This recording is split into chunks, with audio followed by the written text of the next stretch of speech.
I am live. Good evening, everyone, on this Sunday, the 22nd of September, 2024. It's right now 9:47 p.m. I apologize. I had originally wanted to start this at 9:30. Life happens. Dogs happen. And welcome to my live stream, Gordon Causey.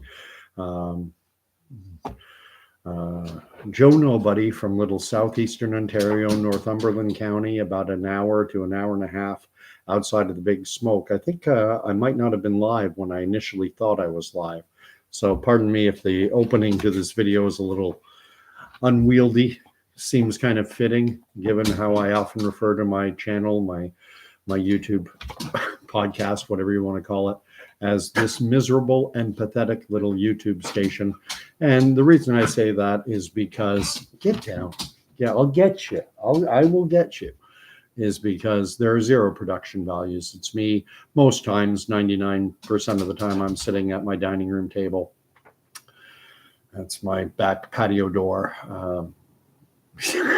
No production values, no lighting, no mic, no super fun graphics or anything. And nowadays, the software is so accessible that a guy like me can make his little YouTube station look somewhat like the nightly news. I don't think it's that difficult. I'm not interested in going down that road and trying to dress things up. I call it putting a lipstick on a pig. I am what I am. I have to say what I have to say, and I'm just putting it out there bare bones. So let me take care of my dog. I take care of her at the start. I give her a treat. She has trained me to do this. So, Paw, lay down. Speak. Good. Come on up. There you go. And now she will leave me alone. I see I have one thumb up already. Thank you very much, whoever that is. The live chat is on, and I have forgotten to switch it to live chat instead of top chat. I want to see all the messages, not just the ones that Google's algorithms determine qualify as a top chat message. And new day, new mug. Lately, I've been trying to have a different coffee mug every time. I've spoken before about the fact that my brother-in-law told me, when you do your videos, you should have a different coffee, or you should have a plain coffee mug because it's distracting. People are curious as to what it says. So I'll let you read it if I can. Institute of Power Engineers, IPCC. Institute of Power. Oh, well, looks I can't quite make that out. I got this at a golf tournament. So they were likely sponsoring a hole or something, and I got a coffee mug. Woohoo! Anyway, I made it to 1,000 subscribers. This would have been Monday, Tuesday. The video that seemed to garner me 70 to 80 subscribers in about a 24-hour period was with respect to the election, the by-election that was taking place in Verdun area. I forget, Aymar, La Salle Aymar Verdun in West Island, Montreal. And I made a mistake in that video. I referred to it as East Island. It's actually the eastern part of West Island. I don't know the geography of Montreal that well. I've been to Montreal a number of times, a dozen, 10 or 12 times, but I do not know the geography intimately. I have one of my regular viewers, Daniel Copeman, and I think a few others who are from the island of Montreal. And Daniel was willing to give me a pass. Oh, well, don't worry about it. Montreal is nuts. It's an island, so it's all bridges and tunnels, and it's just a recipe for a traffic jam. But the reason I'm doing this video, I have to give a tip of the hat to Sharunian Allegiance, who sent me an email and suggested that I do a video celebrating having gotten to 1,000. And Sharunian, he's probably been, I think he's one of the first subscribers I had on this channel. Got to be one of the first 10 anyway, probably one of the first 5, and has stayed with me the entire time, amazingly. I think there's a tendency people will lock onto a channel, follow it for a time, and then the old expression, familiarity breeds contempt. You get boring You keep talking about the same things, and then people drift away. This station, I want to talk about getting to 1,000. How did I do it? Because there are probably a million, got to be a million plus stations like mine, just individuals, Joe Nobodies, just a simple laptop. There's probably a million plus miserable, pathetic little channels out there. And how did I get to 1,000? A lot of them, you look, and they'll have a dozen, maybe 100 or two, maybe a few hundred, but getting to 1,000, I don't want to understate it. It was gratifying.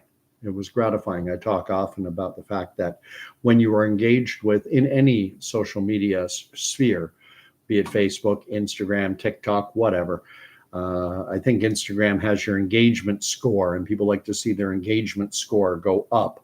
I am not on. I have an Instagram account, but I hardly ever use it. I did the simple sign up by merging it with my Facebook so that when I look at a video, I can comment or whatever. But anyway, what happens in social media, in the realm of social media, when you are engaged with, when someone likes, comments, follows, and all those things, they trigger a little chemical reaction in the brain. I believe it's called dopamine, which is an endorphin, and it's basically a little happy drug. And it's something to be concerned with and something to be aware of, because it leads to the addictive behavior that human beings are so prone to. We become addicted to this little dopamine rush. And people feel if they're away from their phone, they're like, oh, they feel as if they've left part of themselves. It's almost like taking away someone's phone is like an amputation. And that's concerning, especially with our children. For my own part, I recognize that I'm guilty of it. So what I try to do is, I believe that by being aware of it, by having, informing yourself about it, you can keep it under control to an extent. But I have to admit, I'm, it does impact me.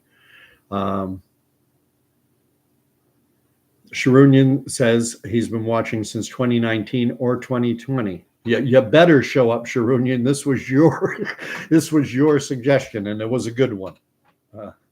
To celebrate the fact that my YouTube station has gotten to 1,000. I'm in and around 1,050, and I decided to look back. I mean, for the longest time, I wasn't putting out videos regular until toward the end of 2021. That's when I started to do them much more frequently. Prior to that, I would do one just when an issue came up, when the Georgia Guidestones were blown up. Oh, I'll do a video on this.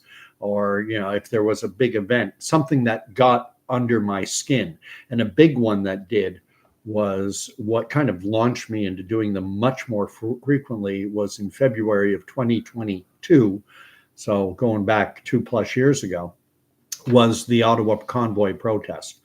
If you're watching this for the first time, I'm unjabbed, untested. I think I'm probably one of probably 1 or 2% of the Canadian population who not only didn't get the jabs. When it comes to the jabs, there are millions, probably 3-4 million Canadians or more, who never got a single COVID jab. That I'm in good company. But I also never had a single COVID test of any kind, not the nasal colonoscopy PCR, and not the rapid test of any description. They would offer them to me at the grocery store or the pharmacy, and I'm like, pass, keep that thing. They don't work. They're horribly inaccurate. I'd read all the way back in August or September of 2020 that the false positive rate could be as high as 90%. So what's the point of taking a test that, depending, in terms of the PCR test, if they put the amplification cycle up to 35, 40 or more, and that's what Ontario was running at. I checked the Ministry of Health data, and they were running amplification cycles in the neighborhood of 40. And at that, you're going to get such a massive false positive rate that it makes the test pointless. Jason King has shown up. Happy Sunday to all. And this, my station has evolved over time. If you watch my earlier videos going back to February 2022, when I started to do them more regularly, I would mention my Christian faith. I would bring up Jesus Christ, absolutely. But it wasn't a focus. As time has evolved, I've become much more bold, much more. I do videos now, just about every video. I think probably the last 40, 50 videos have all at least always, I always come back to faith now. And for me, that's a good thing. That is a good thing. Jesus Christ is the way, the truth, and the life. And in terms of, I wanted to talk about in terms of what the things that I talk about and what has driven, we're talking about celebrating 1,000 members. How did I get up to 1,000 subscriptions on this channel? Because I talk about everything. I talk about COVID. I talk about lately the war in Israel. I talk about climate. I talk about the general culture wars, things like gender, what happened at the Olympics just recently in Paris. I talk about faith.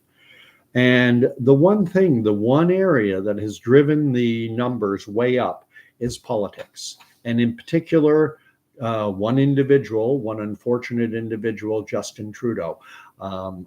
What started sending my numbers significantly higher, if you go back to September of 2023, just a year ago, I started September around 120, ended September about 130.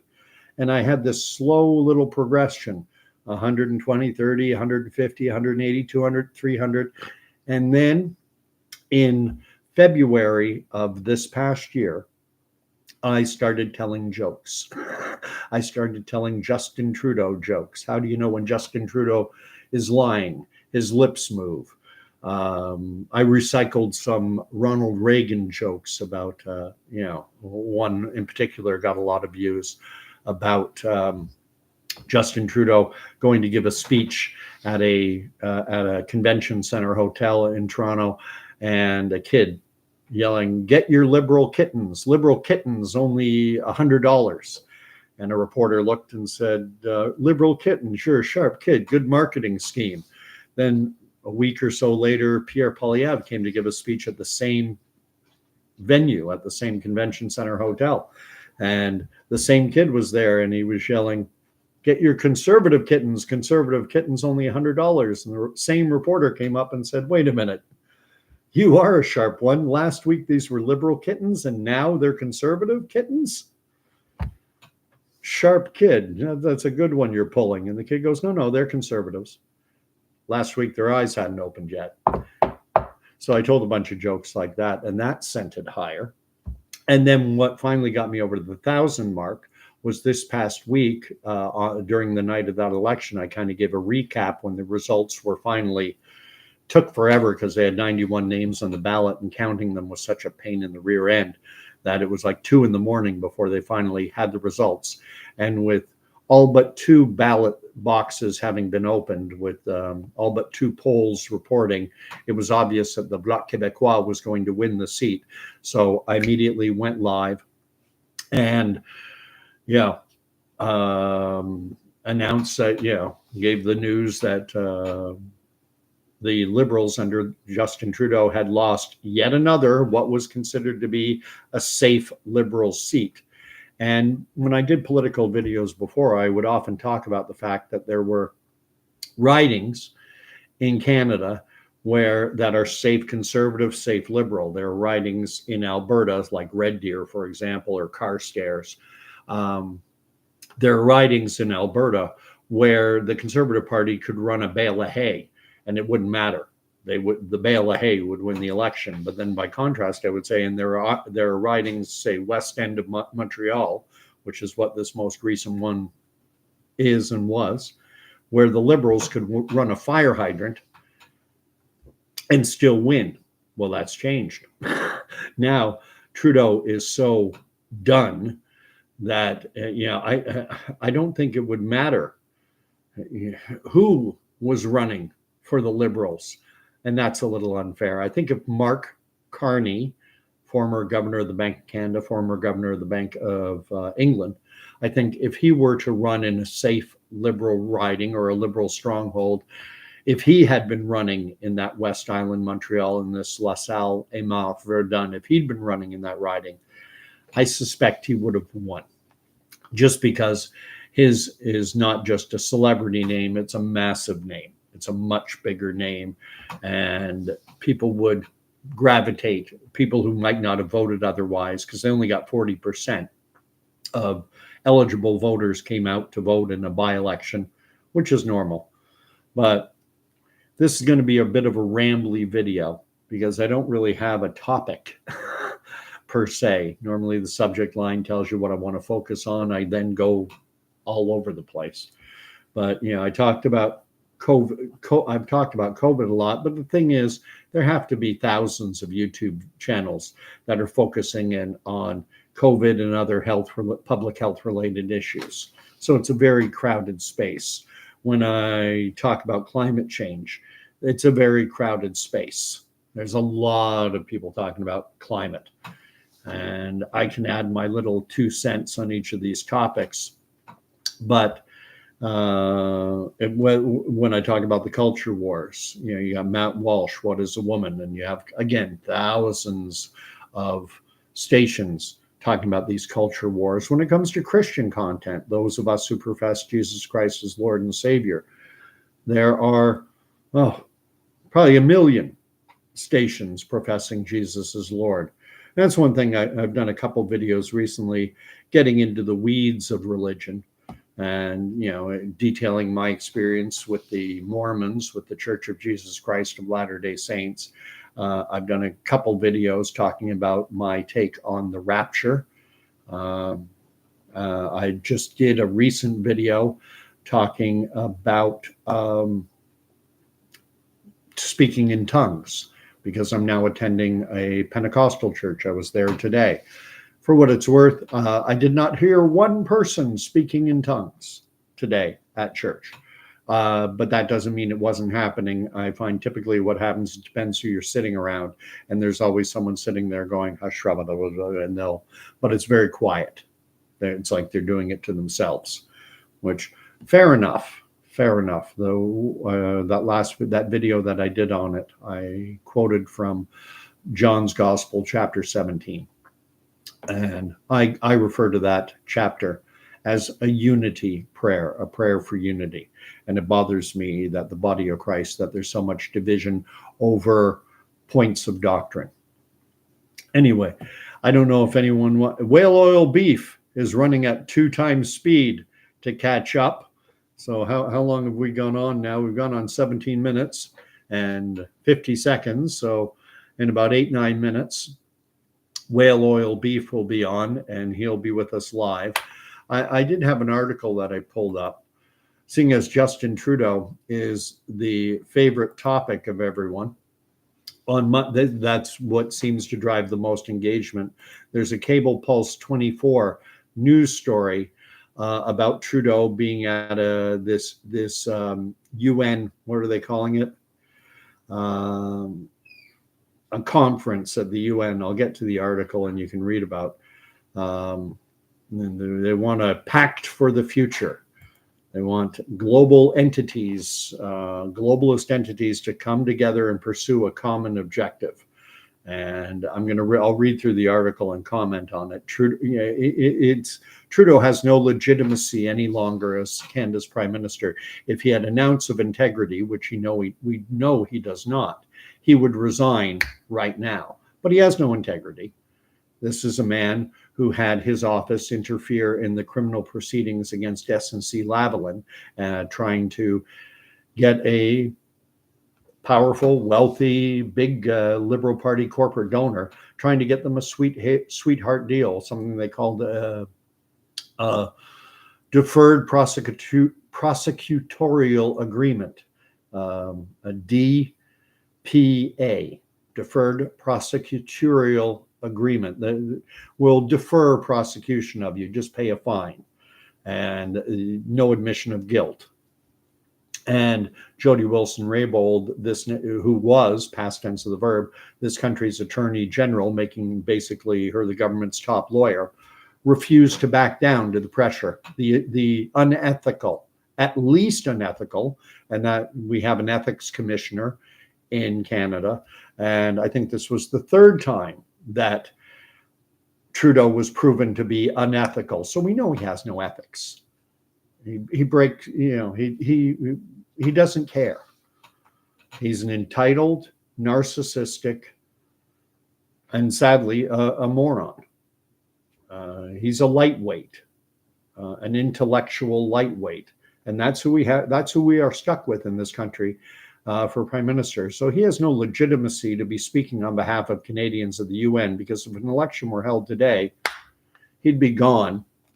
And Pierre Poilievre would be the prime minister of Canada. Trudeau is just hoping that the conditions will change to enable him to cobble together enough votes. I think he got 33% of the popular vote nationwide last election in 2021. Just enough to keep maintain his grip on power, provided he could get the NDP or the Bloc Québécois to side along with him. He doesn't want to get the Bloc Québécois. He doesn't want to get into a partnership with them, because they are a Quebec-only party, and it would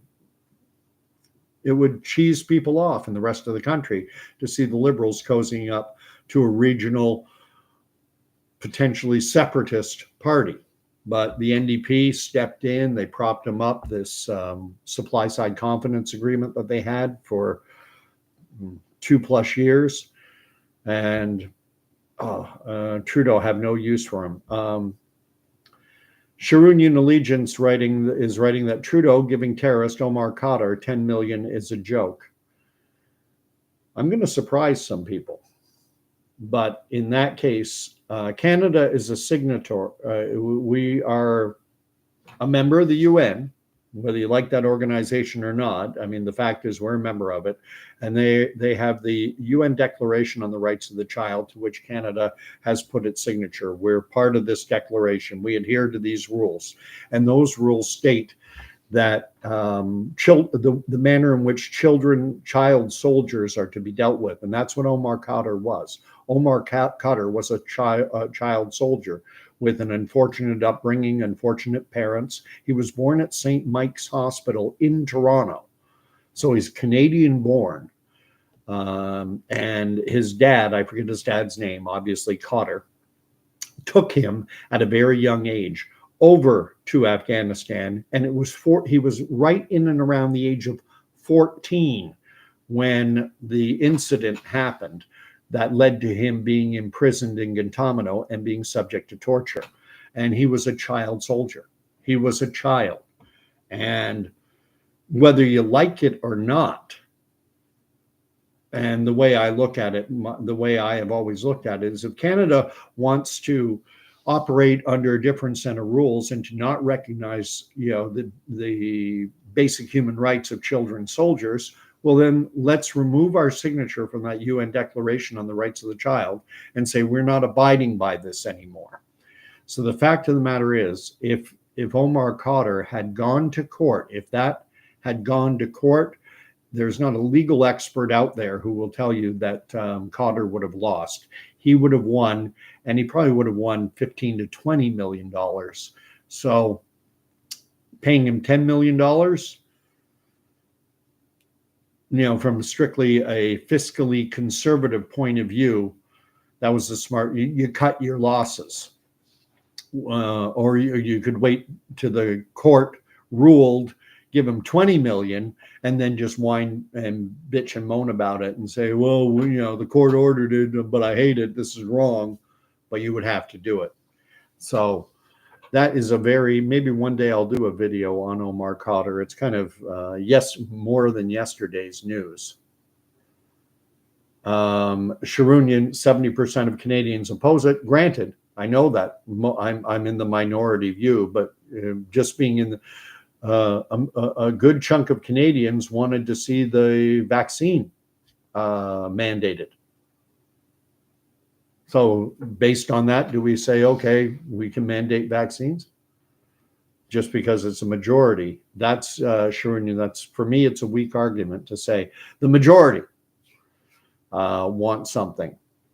The majority of Austrians supported Hitler's annexation of their country during, I forget what year it was, 1939, 1940.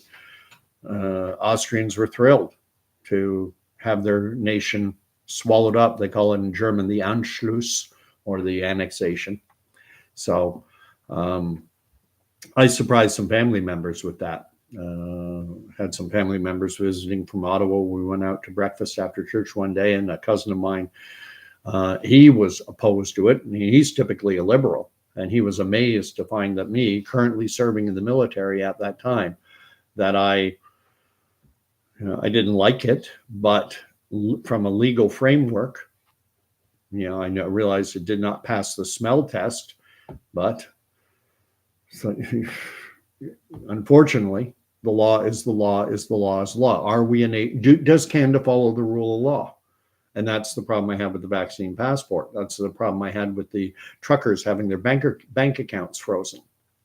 That did not follow the rule of law. It's interesting that Trudeau will follow the rule of law when it comes to Omar Khadr, but when it comes to ordinary average Canadians, he'll completely abrogate and ignore the rule of law. So that's not, I don't know if I realize how contentious an issue that is, and I'm probably not going to do a video on it just because it's so long ago. It's 10 plus years now, and leave it. But I'm going to share my screen about Trudeau being at the UN right now. So let me bring up that article. And this is Cable Pulse 24, which is, as going off memory, it's a Bell property, same as CTV. And there's a lot of things in this article to take exception with. If I can just get to the article on my computer, which is now going slow. Come on. We have a responsibility, Trudeau urges global leaders to support Pact for Future. Prime Minister Justin Trudeau says that at a time when the world faces increasing instability, leaders have a choice: bury their heads in the sand or put their differences aside for the sake of future generations. So it's not for people to make life better for people who aren't even born yet. We need to have this agreement by the people who are alive now. We're going to hammer, and this is my comment, we're going to destroy the lives of the people alive now so that people who aren't even here in the future might have a better future. And I do not think they will have a better future. It quotes Trudeau as saying, "We can recognize that collectively we have a responsibility to set our differences aside, to confront the serious global challenges, and to deliver on a pact for the future," Trudeau said at the Summit of the Future in New York on Sunday. That's the name of this. That's how they branded their meeting. It's the Summit of the Future. The Summit of the Future, announced by UN Secretary General Antonio Guterres in 2021, continues through Monday ahead of the 78th meeting of the United Nations General Assembly. Its goal is to reform the UN, reinvigorate multilateralism, meaning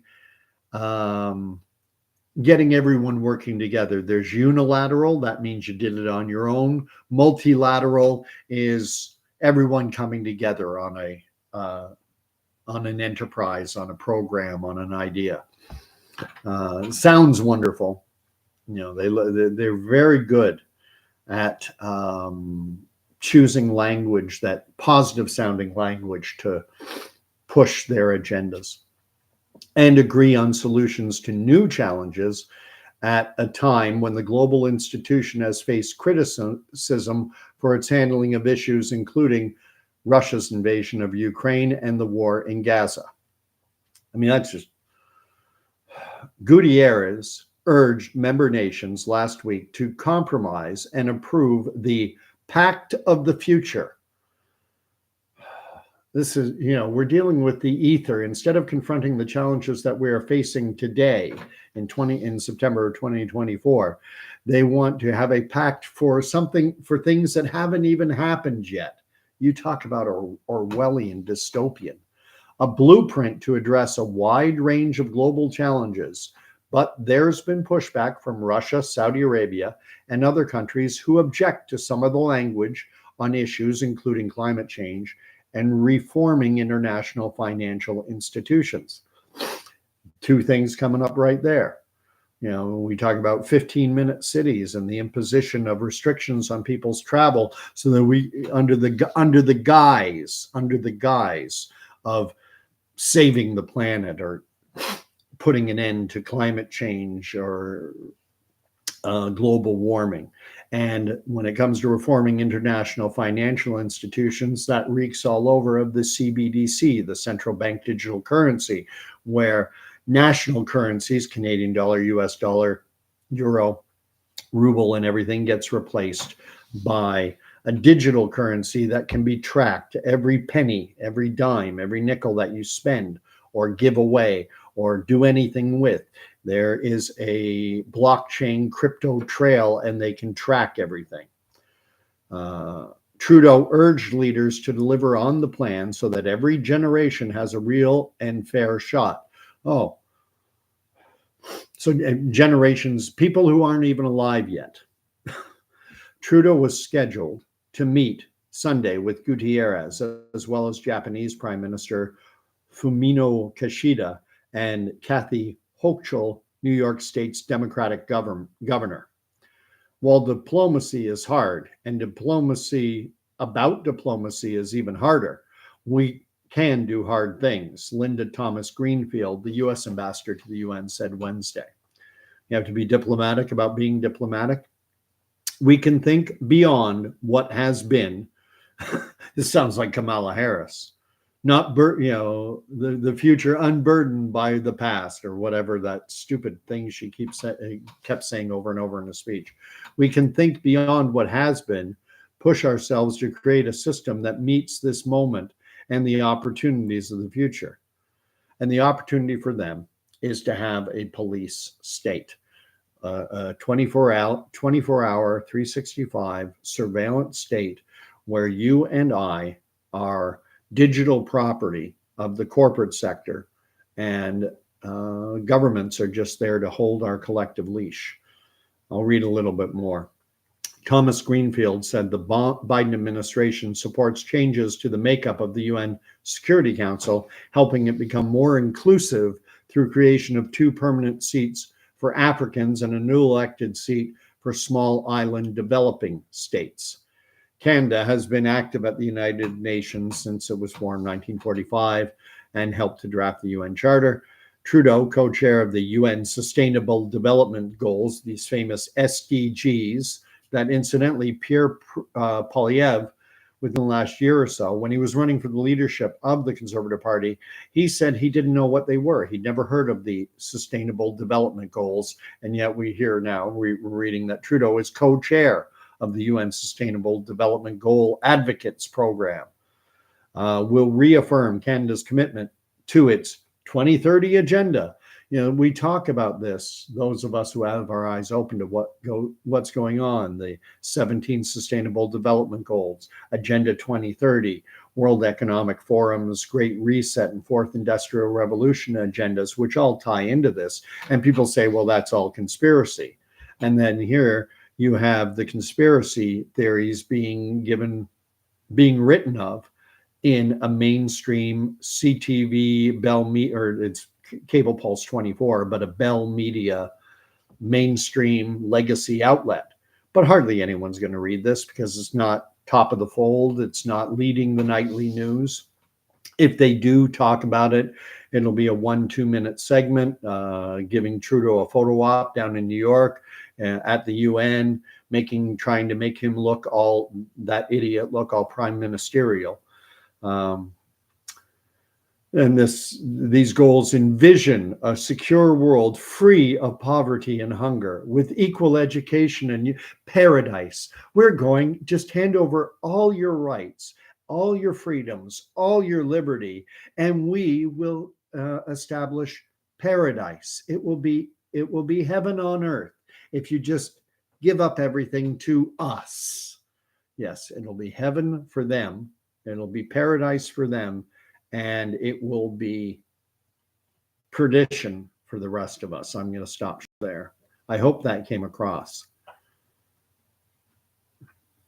There's a bit about Haiti, but it's a long article. I should give you guys the link. I'll put it in the live chat, and then I'll put in the comments later if anyone wants to read it. No one's writing anything, which is unusual. Normally the chat box is getting filled up. So I'm going to keep going. I'm going to keep doing what I'm doing. I'm going to keep talking about what I'm talking about. I don't think I'm going, I think the way my subscriber count is going to go is basically the way it has. There will be periods of just basically treading water, more or less, going up a couple, down a couple, up a couple, down a couple, 0, 0, and everything's staying status quo. And then I'll talk about something really a hot topic. I'll luck into it and it'll jump up. And who knows, maybe in a year or two, I'll get up around 2,000. Monarchy said, I just got here. Hello, everyone. Hey, Anna Monarchy, good to see you. I always have the trouble with both Sharunian and Anna Monarchy. I say Anna Monarchy and it sounds like Anna, so I default to female pronouns. And Sharunian sounds like Sharon, so I default to that. But ultimately, we are in for some very, very, very challenging times. The war in Israel, to me, is the most significant thing happening in the world right now. And I know there's a tendency among many to want to think that there is kind of a grand puppet master behind the curtain who's directing everything, and that everything is just a distraction. It's this whole we're living in the Matrix belief system. But for my own part, I do think there are competing forces, even behind the curtain, that there are forces behind the curtain that are fighting to have control of, the way I put it is they're fighting to get control of the steering wheel. There is an effort going on to tear down the world as we've known it pretty much post-World War II. This, what is typically referred to as Pax Americana or American hegemony, where it's been the United States as the world's principal power.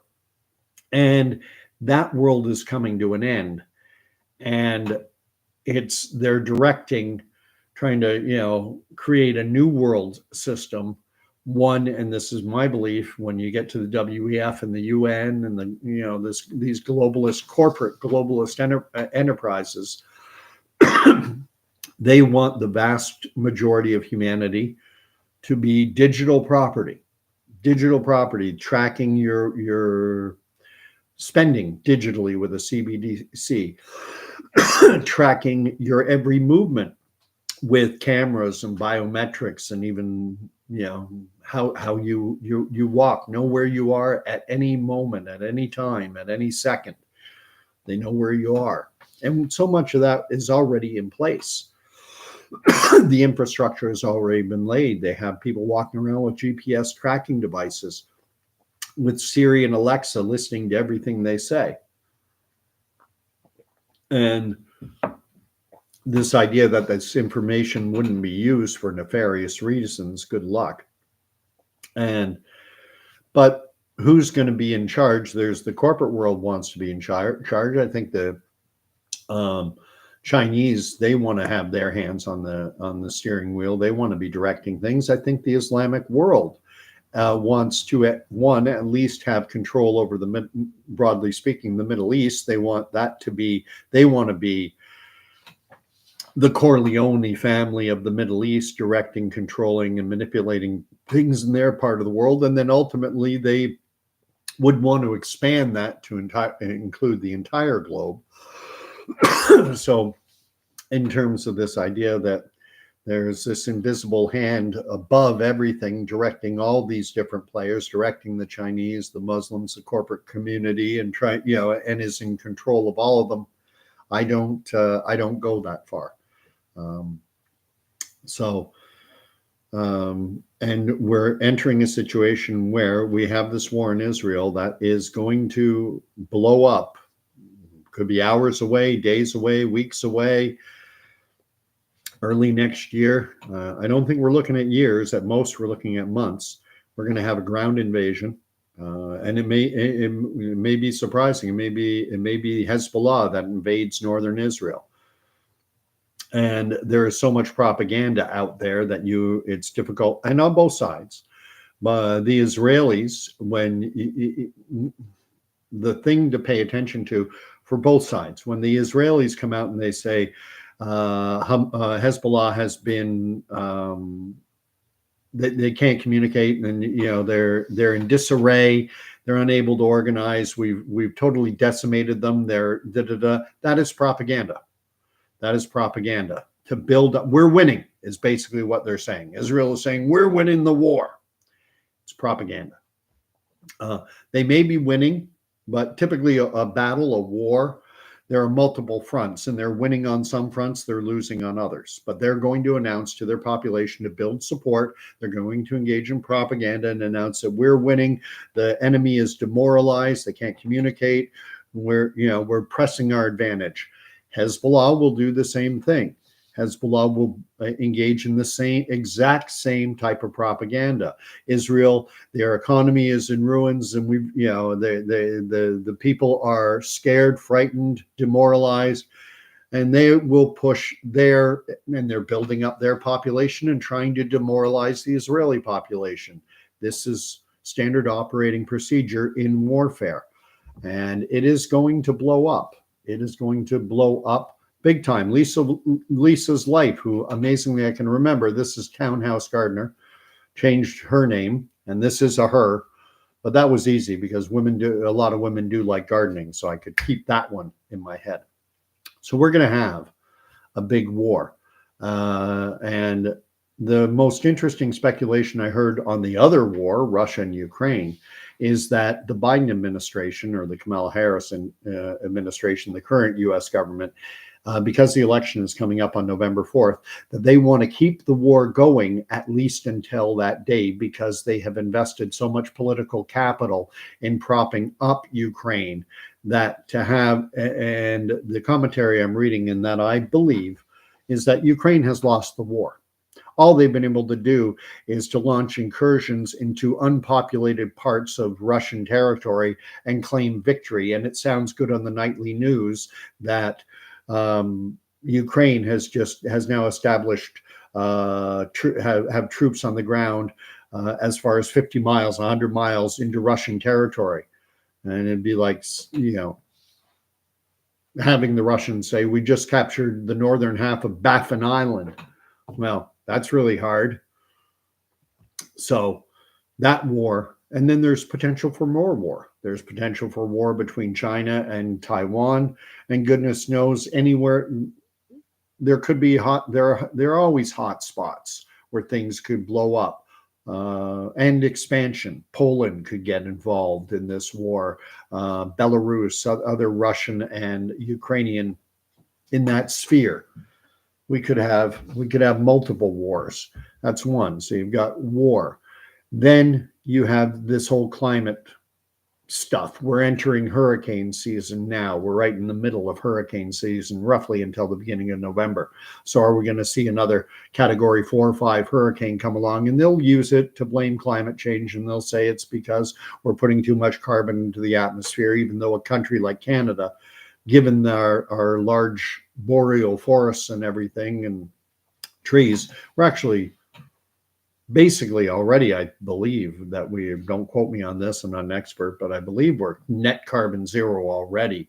And regardless, even if we're not, the amount of carbon that we put into the atmosphere is a drop in the bucket when you compare it with countries like China, Pakistan, India.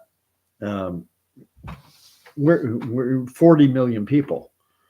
We're not the, maybe on a per capita basis, sure, but in terms of the impact that Canadians have on climate, even if this greenhouse gas effect and everything is actually true, which is based on computer modeling, but I'm going way off topic. Scaring, we'll be frightened about the implication of a war. We'll be frightened against the implications of climate change. That will be then of course there's always the health front. There's always a new variant of COVID coming out every other day.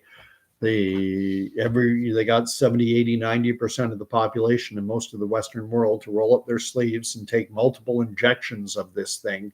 And it was supposed to bring the end.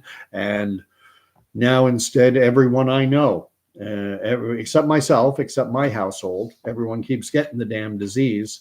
And I don't have a degree in virology, immunology, vaccinology, or anything like this, but I have come across this antibody dependency enhancement theory, or at least a theory, and it makes a lot of sense to me. So you're going to scare everyone over health, and then we could have terrorism, related to what's going on in Israel right now. We could have Western countries under threat of terrorist attack because of individuals who are allied with Iran and their desire to, make the entire Middle East Islamic Shia, their version of Shia, radical extremist Shia Islam. They want to expand it beyond just Iran, and they want to expand it to the rest because the Sunnis are not following the proper form of Islam. So we could see, I think, very real potential. Then, of course, there's cyber attacks. We could see, is will our financial institutions, are we going to not be able to use Interac? We saw a month or so ago, there was that software update that caused a glitch, and all of a sudden no one could use their debit or Interac. They were having to ground planes because it affected transportation networks. We are so reliant on our communications grids on the internet that if a cyber attack could bring this Western world to its knees. And so if they bring enough of this together and people do not feel safe, they do not feel secure, and then you get guys like Trudeau who will say, we're temporarily handing over governance of Canada to this globalist entity to get us through this emergency time. And then once the emergency is ended, it's basically the script from Star Wars, the first of the prequels, whatever it was called.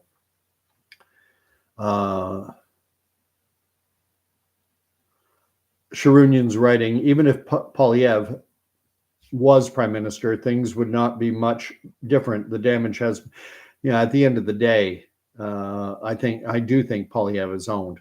I do prefer him to Trudeau, but it's like you're watching, to a degree, it's almost like you're watching a play, and you like one character, and you watch MASH, and you like Alan Alda, but you hate Larry Linville. You love Hawkeye, but you hate Frank Burns. Who cares?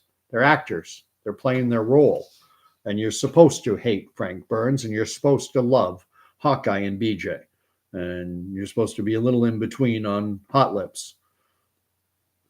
Old reference. To a degree, there is that aspect to all of this, but I do think in behind the curtain that there's some fighting going on behind the curtain where everyone's fighting to get their hands on the steering wheel. There's general agreement. They play nice, but anyway, that's where we are. I got to church today. I'm going to bring this back to faith. The message today was on drifting away. Do not drift away. We were reading in Hebrews, which is in the New Testament, and it was written for Hebrew Jewish converts to the Christian faith and encouraging them not to drift away, and expounding on how much greater was Jesus and is Jesus than the Old Testament prophets or Moses or the Old Covenant. Now, Jesus is superior to the Old Testament prophets and to Moses because Jesus is the Son of God and heir, above the angels, humbled himself, came down. So there was a great faith-based message today. I'll leave you now.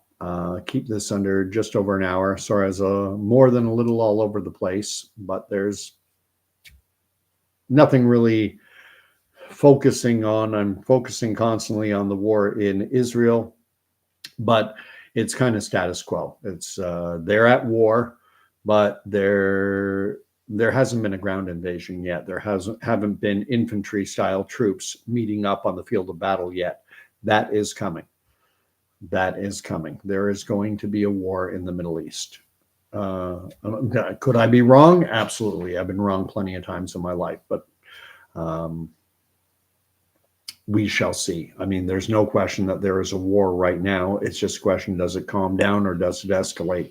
And I don't see anything. I don't see any way that anyone could look at the situation as things stand now and say, oh, things are calming down. No, things are ramping up, and they're, I believe strongly, 100%, they're going to continue to ramp up. So keep well. In this crazy world, get into faith, get into the Bible, read God's word, invite his son into your heart, and may the Lord bless and keep you. May the Lord make his face to shine upon you, and may the Lord grant you peace, and he will get into relationship with his son. Good night, everyone. And Sharunian, Lisa's Life, Anna Monarchy, Jason King, Whale Oil Beef, everyone, thanks for chiming in. And who knows, maybe in another year, maybe it'll be at 2000. Who knows?